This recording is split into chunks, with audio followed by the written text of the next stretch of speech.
What's going on YouTube? Adam C here. Thanks for watching. So first off, fingers crossed, the tank was supposed to ship today to head towards St. Louis, so I haven't gotten confirmation, but I'm getting a little bit more excited. But I got some stuff to share today. First of all, I haven't shown you the Xeno tilapia since I moved them into their own tank. And also, I've had a fish breed here and actually got fry from them that you didn't even know I was breeding. So I'm going to show you those as well. But first off, we'll start with a quick feeding. Today I'm going to feed Northfin Krill Pro, the 3mm to these fish. I feed this twice a week in conjunction with the cichlid formula, which I feed daily. But anyway, actually right now on northfinusa.com you can use the promo code AdamC and get 15% off instead of 12%. So if you guys are needing to stock up on any food or products, now is the time to do it. So northfinusa.com, enter AdamC, save some money. So let's feed some Krill Pro real quick, and then we'll get on to the point of the video.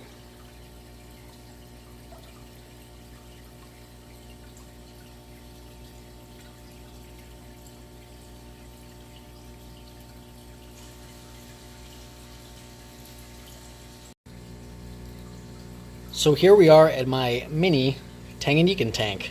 It's a 20-gallon long. And yes, the video is going to be bumpy and awkward because this tank sits directly on the floor, so I'm laying on my side trying to film this.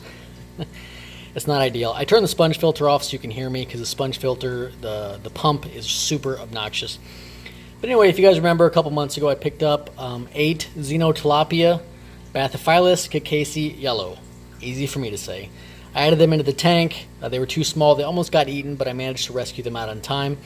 But they're starting to grow a little bit and actually get a little bit of like a sheen to them, sort of like Lethrinops do. So let's zoom in real close.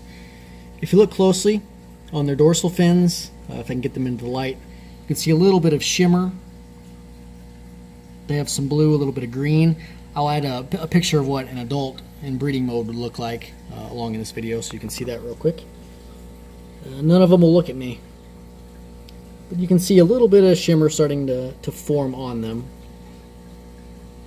I'm hoping maybe within 2 months I can add these into the 125-gallon tank, but I learned my lesson the first time. I'm going to be overly cautious and let them grow a little bit so I don't have to worry about losing very, very nice fish to my stupidity. Now you can see in the light, you can start to see a little bit of that blue, a little bit of that green. Really excited about it. So, what you haven't seen before are these little guys that are just zipping around right and left. I mean, I can't even really get them on camera because they go full speed ahead. Before getting to them, though, these are some of the smaller fake rocks, the stackable rocks from Universal Rocks.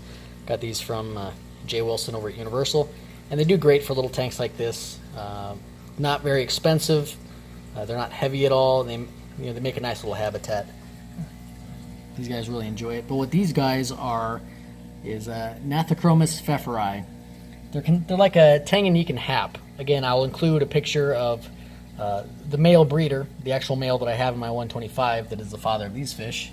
So you get an idea of what they look like. The male, when he bred, was still pretty young, so he's got a long way to go. They'll end up getting over 5 inches, and they kind of have a nice silver color, like you would find in some of the Malawi haps, like a Placodon, Trematocramus placodon, or Autopharynx silver torpedo, stuff like that. It's not like a full-on color, but really nice hints of color.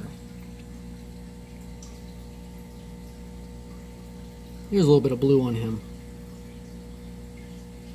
I'm really, really excited about these fish. I've never kept Xeno tilapia, so anytime, no matter what your hobby is, if you get to try a new part of that hobby for the first time, it's always going to be very, very exciting. So again, not ideal laying on the floor filming and waiting for my big tank to show up. But once the big tank does show up, I'm going to be pumping out the videos on that. I've got some nice products to use in there.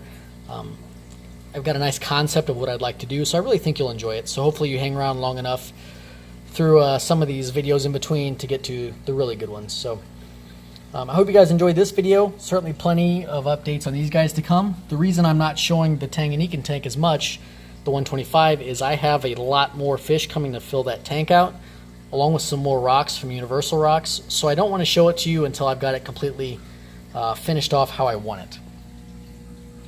And probably about the time I finish that one off will be the same time as I finish off the new tank. So I'm hoping You know, it's going to kind of re-energize me to do more videos, talk about the fish a little bit more, and really just get back to enjoying it. So appreciate you guys for sticking around. Hope you enjoyed the day, and see you next time.